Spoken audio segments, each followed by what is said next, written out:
कोल्हापूर शहरातील मंगळवार पेठ परिसरात रस्त्याच्या डांबरीकरणाच्या कामांना गती मिळाली आहे। आमदार राजेश क्षीरसागर यांच्या प्रयत्नातून नागरिकांची जुनी मागणी अखेर पूर्ण झाली आहे।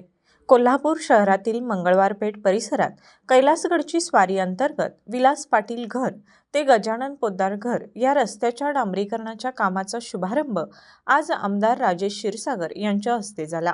या कामासाठी आमदार क्षीरसागर यांच्या निधीतून 10 लाख रुपयांचा निधी देण्यात आला आहे।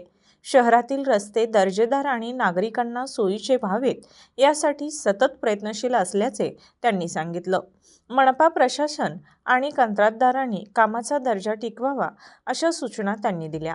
कोल्हापूर शहरातील रस्ते चांगले आणि दर्जेदार होईपर्यंत स्वस्त बसणार नाही अशी ठाम भूमिका आमदार क्षीरसागर यांनी यावेळी व्यक्त केली।